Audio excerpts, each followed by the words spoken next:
ایک بھائی بیمار یا کمزور پڑ جائے تو دوسرا بھائی بنا اس کی پراپرٹی یا زمین خریدے اس کی مدد نہیں کر سکتا۔ جس رب نے ایک بھائی کو دوسرے بھائی کا سہارا بنا کر بھیجا ہے وہی ایک دوسرے کی شکل نہ دیکھنے کی قسمیں کھا لیتے ہیں۔ اور میں نے تو ایسا بھی دیکھا ہے کہ ایک بھائی مر گیا پھر بھی دوسرا بھائی اس کا چہرہ دیکھنے نہیں آیا۔ ایک بھائی دوسرے بھائی کے لیے کیا ہوتا ہے ہمیں کربلا والے بتا کر گئے ہیں۔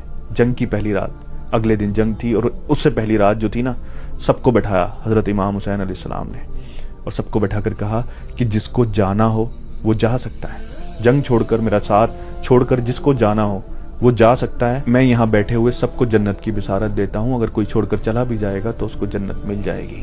اور پھر اتنا کہنے کے بعد جو چراغ وہاں جل رہا تھا وہ چراغ بجھا دیا تاکہ لوگوں کو وہاں سے اٹھنے میں، وہاں سے اٹھ کر جانے میں شرمندگی نہ ہو۔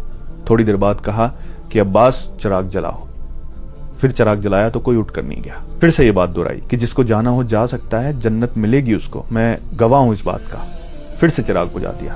تھوڑی دیر بعد کہا کہ عباس چراغ جلاؤ، یہ 3 بار کیا، کوئی بھی وہاں سے نہیں گیا۔ یہ دیکھیے حضرت امام حسین کو اپنے بھائی حضرت عباس پر یہ بھروسہ تھا کہ سب جا سکتے ہیں، میرا بھائی عباس نہیں جا سکتا، اس لیے بار بار کہا کہ عباس چراغ جلاؤ۔ حضرت عباس جب شہید ہوئے نا کربلا کے میدان میں، دونوں بازو کٹے ہوئے تھے، پورا شریر چھلی ہوا تھا تیروں سے، دشمنوں نے اتنا چھلی کر دیا تھا، اور جب زمین پر گرے تو اپنی بھتیجی کے لیے محبت، کس کے لیے پانی لینے گئے تھے؟ اپنی بھائی کی بیٹی کے لیے۔ یہ ہوتا ہے بھائی۔ پھر جب گھوڑے سے نیچے گر گئے، حضرت امام حسین نے انہیں اپنی باہوں میں، اپنے بازوؤں میں لیا، تب پتہ ہے وہ کیا کہتے ہیں؟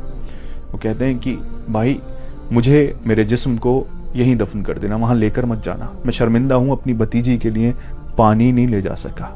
یہ تھا بھائی دوسری بھائی کی اولاد کے لیے۔ اور جب وہ شہید ہو گئے، حضرت امام حسین نے اپنے مبارک چہرے کو آسمان کی طرف اٹھا کر کہا کہ یار اب میری کمر ٹوٹ گئی، یعنی میرا بھائی چلا گیا۔ یہ بتایا کہ ایک بھائی اگر بھائی کا ساتھ چھوڑ کر چلا جائے تو اس کی کمر ٹوٹ جاتی ہے۔ یہ سہارا بھائی کا ہوتا ہے، اور جو سہارا بھائی دے سکتا ہے دنیا میں کوئی اور دے ہی نہیں سکتا۔ لیکن افسوس اس دنیا نے، اس پاور کی ہوس نے، اس دولت نے بھائی کو بھائی کا ہی دشمن بنا دیا ہے۔ میری دعا ہے رب سے کہ کاش لوگ اس رشتے کی اہمیت کو سمجھیں، کیونکہ بھائی دولت، شہرت، مالیت سب سے بڑا ہوتا ہے۔